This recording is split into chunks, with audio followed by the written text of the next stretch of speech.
I would say there's two different levels above Navy SEALs. The first most immediate layer above them is the Army Delta Rangers, Delta Force. What the fuck?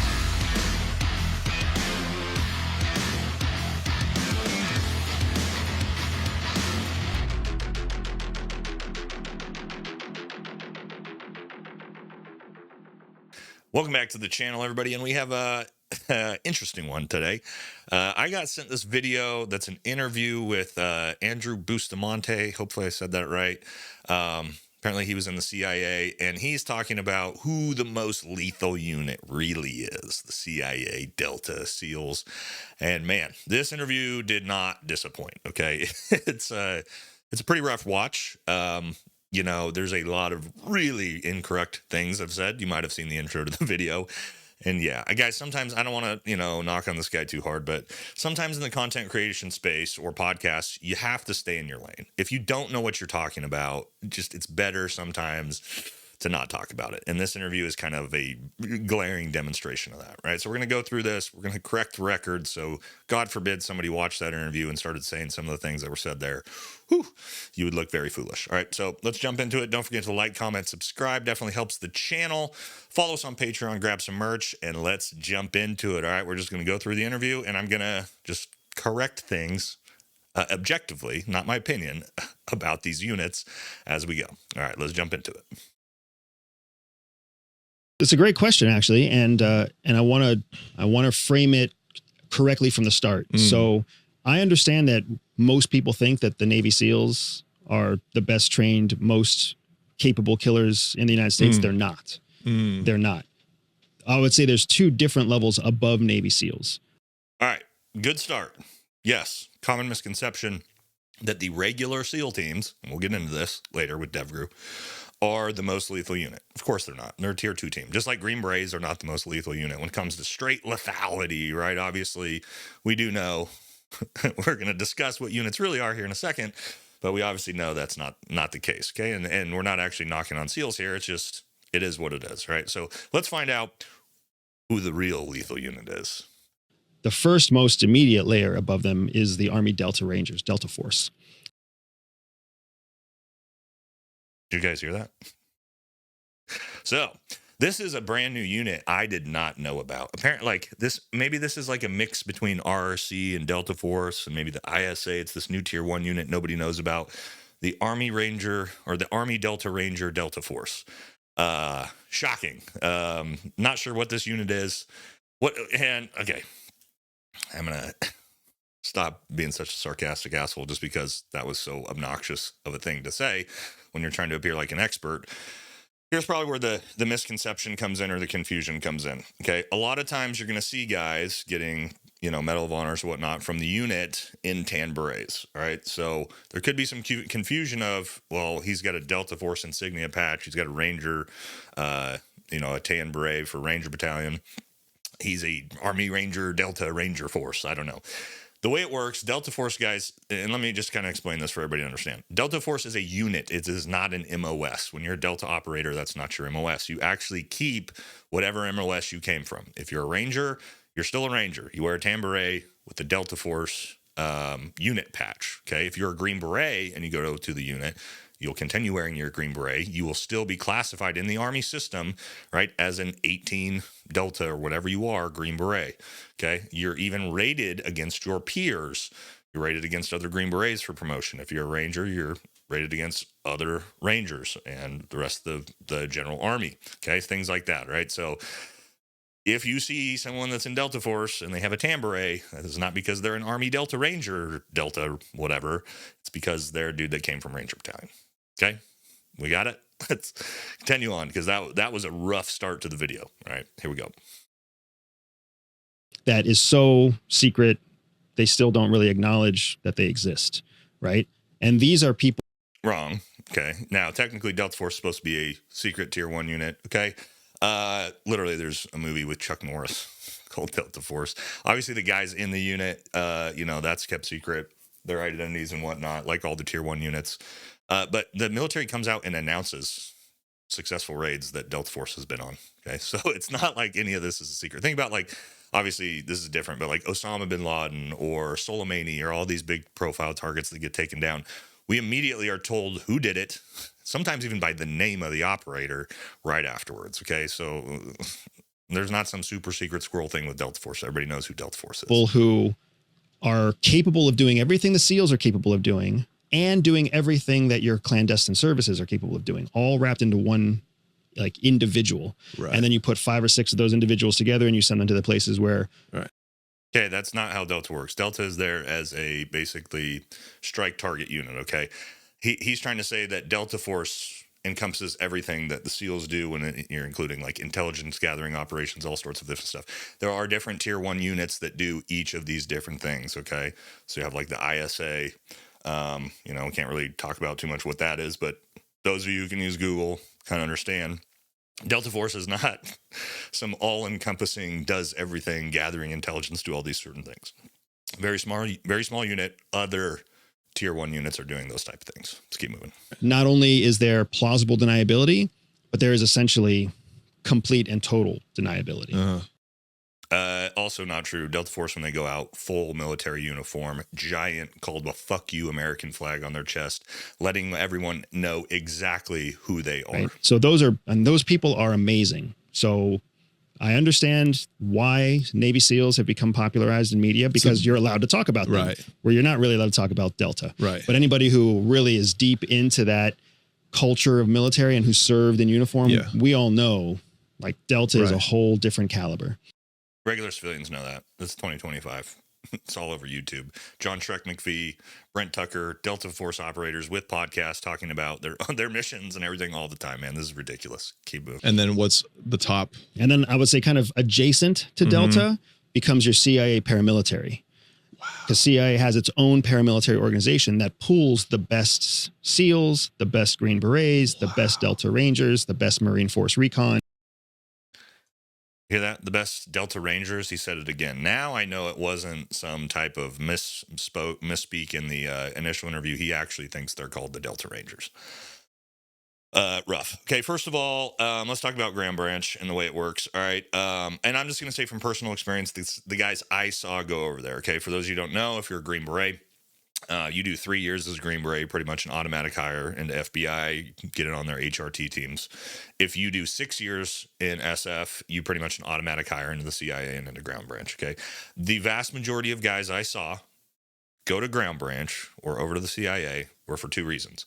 One, their wives wanted them to get out of the military and they still wanted to be somewhat involved in this type of scope of work. 2 were guys who couldn't hack it, couldn't make it on teams and got kicked off teams and things like that, got out and went that way. And again, it's not everybody. I'm sure there's some great dudes over there, but in no way, shape, or form is Ground Branch adjacent to Delta Force. And I'll explain why here in a second. And no, Ground Branch does not take the best of the best from Delta, from DevGru, from SF, from SEALs. That's not a thing. Delta takes the best of the best. DevGru takes the best of the best from those units and organizations, okay? Secondly, think about this. What high-profile missions do we send Ground Branch to go do tactically? Direct target raids, hostage rescue? None. You can't name one. So there's not like there's some secret missions that are going on for high profile targets that you're just not hearing about. And I want you again, think about things like al-Zarqawi, bin Laden, Soleimani. The second we get these guys, the president comes out and announces it to the world. Okay. What units involved, who did what, right? And it's always who, Delta, Rangers, DevGru. That's it. There's no Ground Branch missions like that. There might be, guys, like this is play pretend, okay? Ground Branch is not on the same level tactically as Delta. Like, get that out of your minds for anybody who thinks that. Maybe intelligence gathering operations and things like that, they may be on par with maybe some of the other tier 1 units. This ain't a thing. This is yapping. Yap, yap, yap. Keep moving. And then, again, trains them up to a CIA intelligence standard while also maintaining their tier 1 or upper level echelon military special operations training. Okay, so for us thick-headed people out there, basically they're badass mother. They can do wet work. They're fully trained to go into any part of the world. fuck up your body, they can fuck up your day, and they can fuck up your mind. Yes. Whereas your Navy SEAL typically can only really fuck up your day and fuck up your body. And I honestly, I know I'm going to piss a lot of SEALs off because there are a lot of SEALs. Right. Just think about that, right? There's like 6 different teams. All of them have hundreds of different SEAls. Like there's a Okay. This is guys. This is again why you just don't talk about things that you don't know anything about. Okay, there's not like 6 SEAL teams. Just because this guy heard SEAL Team 6 and probably thinks SEAL Team 6, so they do the high profile stuff, that must be the highest team.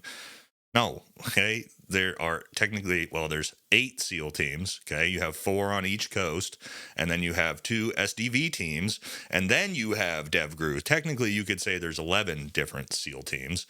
All right. But SEAL Team 6 is basically a different organization. Okay. DevGru is over here, much like Delta is not the same organization as the Rangers. Okay. But again, no, there aren't a lot of Navy SEALs. In fact, there's, I think, like Jake Zwiggs told me there's around 1,500 to 2,000 maybe active SEALs. That's like 1/4 what we have in Green Berets. They are not one of the biggest units. Okay. Now, do they have more people than Delta? Yeah, because Delta's a tiny unit. Okay. But no, come on, man. And I'm actually kind of wondering if he even knows that SEAL Team 6 is DevGru and is a completely separate unit because of the way he keeps saying Navy SEALs compared to Delta. That's not a comparison anybody is typically going to make, because one is a tier 1 direct action unit. The other is a tier 2, basically Navy special warfare unit. They're not doing the same things, nor are they even on the same tiers. Let's keep moving. There's a lot of SEALs out there, and they're when you talk to them, if you've talked to them, if you haven't talked to them, you should 100% invite them on your show.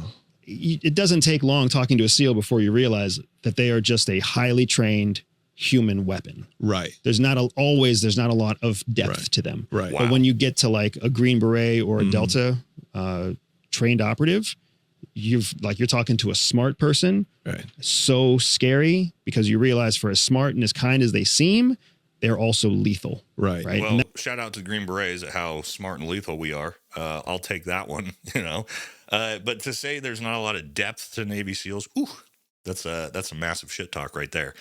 All right, let's look at the end of this, and we'll wrap this thing up. Give our final thoughts. Right. And you start to get a humbling understanding of why we are the best, most powerful military in the world. And so you've got the intelligence of the Central Intelligence Agency and the physical capability of a Delta Force Tier or of a 1 Navy operator. SEAL. Right. Exactly right. And to answer your question, your original question was when an extraction happens, when an operation happens, how does it work? The formal term that we use is it's a joint team or a joint military operation, sometimes a joint strategic operation, but the word joint is the key word there. Yeah. And it means that you bring in experts in multiple different disciplines and you use all of those experts simultaneously in an. Okay, time out. That's not what joint means. Okay, words matter, especially when you're talking about doctrine here. Let's explain what some of these terms mean. Joint does not mean you bring in people from different disciplines that bring different skills together. Okay, no, joint means inner component or inner agency working together. All right, so you bring in the Air Force and the Army. That's a joint, whatever you're doing. If you're doing the Navy, Army plus whoever, that's joint. Okay, then you'll hear the term combined, right, which is going to be internation, all right, Australia and United States working with each other. So when you hear Combined Joint Special Operations Task Force, the CJSOTF, right, that's explaining to you combined nation, joint interagencies, yada, yada, yada. Okay, so we should know this. All right, moving on. To master air, land, and sea, right? And then the fourth area is intelligence, right? So air, land, and sea and intelligence basically makes for a fulsome joint task force that would essentially make it so that you would have an intel operative who can keep up with the SEALs, like a paramilitary person, embedded with a Navy SEAL team that's executing an operation that's been fully built and planned by intelligence operators with airborne ISR, which is your surveillance and recon. All right, so I'm going to stop there. When we talk about in the fourth sector of intelligence being its own unit, obviously the CIA does their thing. Most of these soft units have their own intelligence apparatuses. Okay, so Green Berets, we do our own. We have 18 Fox's intelligence sergeant who's running it.